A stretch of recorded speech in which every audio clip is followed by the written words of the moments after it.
30th of July 1944, Normandy, France.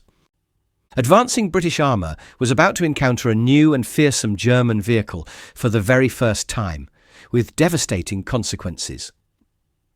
Allied forces had successfully stormed ashore in Normandy on the 6th of June, smashing their way through mostly second-rate German coastal defence units. But what followed was not a rapid advance toward Paris. Instead, it became a long, difficult and bloody struggle for Normandy itself. Well-equipped German panzer and infantry divisions had rushed to the front to contain the Allied beachhead, turning the region into a fierce battleground. For weeks, British, American, Canadian and Polish forces fought inch by inch through the ancient Norman countryside. The battlefields consisted of high, nearly impenetrable hedgerows, known as the bocage, sunken lanes, dense fields, wooded areas, and centuries-old towns and villages.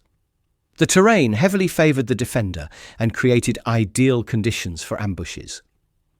The Allies launched a series of offensives in an effort to finally break out of Normandy.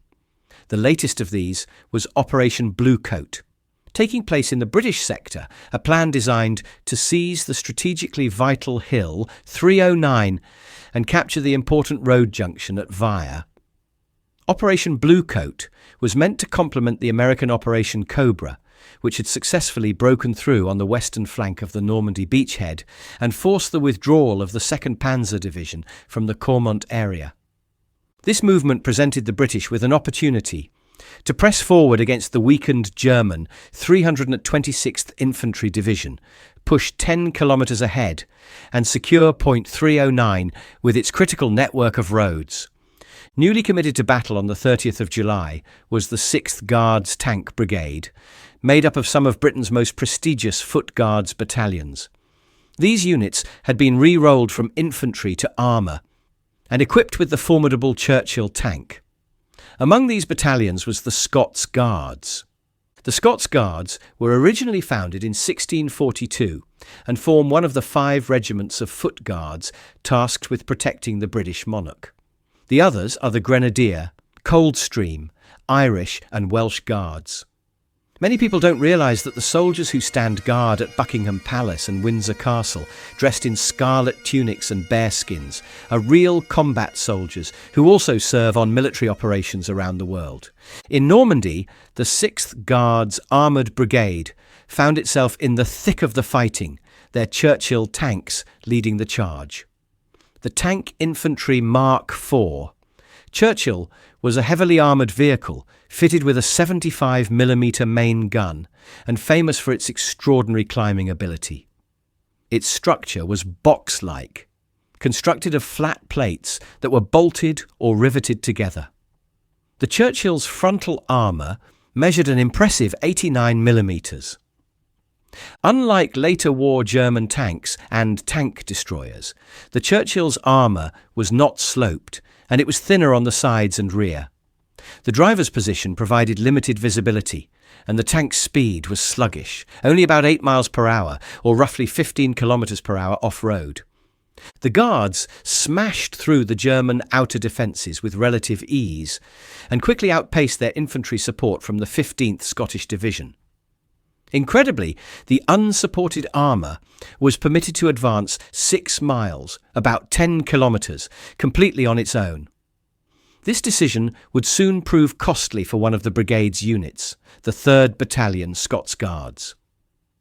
While the Grenadier Guards captured Hill 309, the Scots Guards were ordered to protect the left flank by seizing another elevation, Point 226.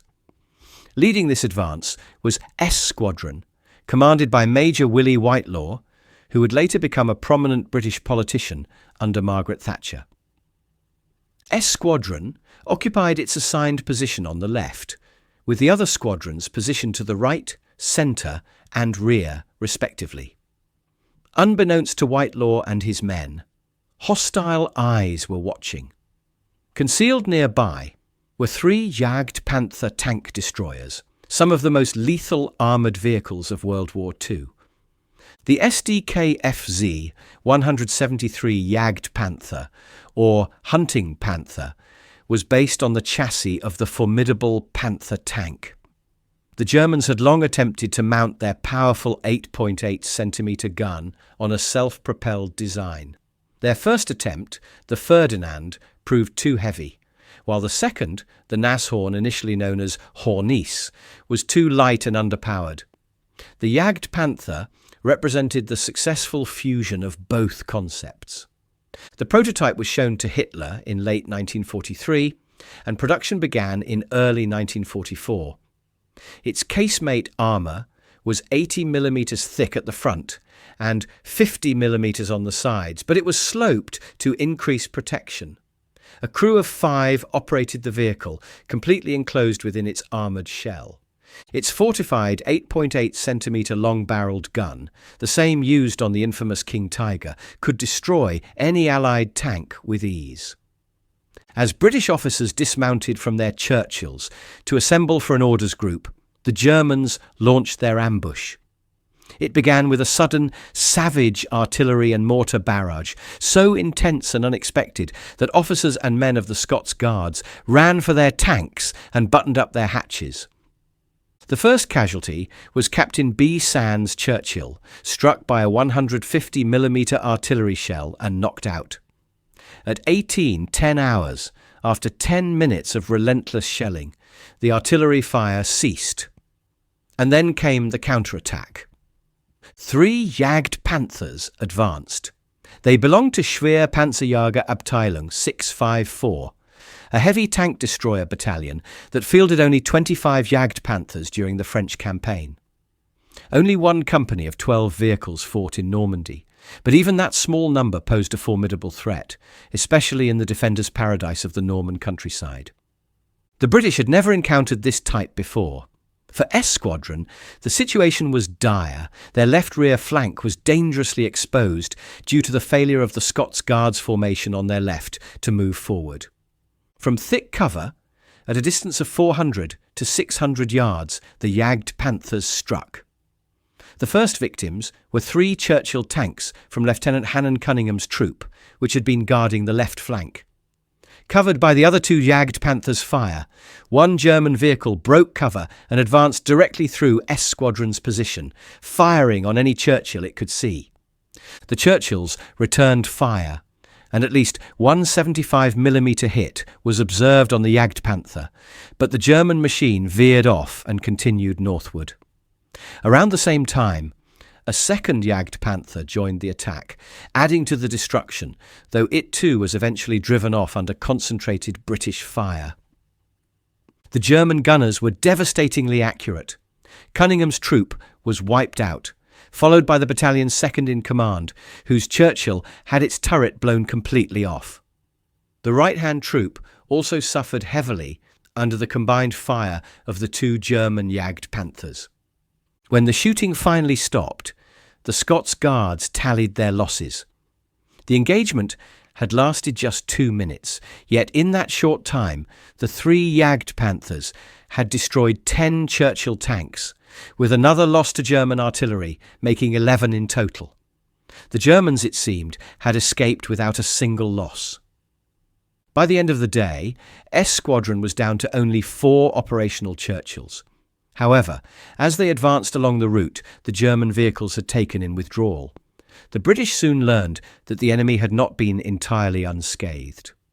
The Jagdpanther that had stormed through S Squadron's line had retreated to an orchard about half a mile east. There, the Scots Guards found multiple tank tracks and evidence of German vehicle, apparently the harbour area used by the enemy. A short distance beyond, they discovered the burnt-out Jagdpanther itself, abandoned and set alight by its crew after suffering track damage. The British officers carefully examined this new and formidable weapon. Continuing forward, they made an even greater find, half a mile beyond the burned-out vehicle. Near a small village railway station, they found another Jagdpanther, completely intact. Why would the Germans leave without destroying it?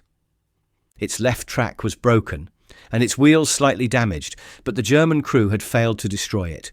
The Jagdpanther was recovered by the 6th Guards Tank Heavy Recovery Section, marking the first example of this new weapon to fall into British hands.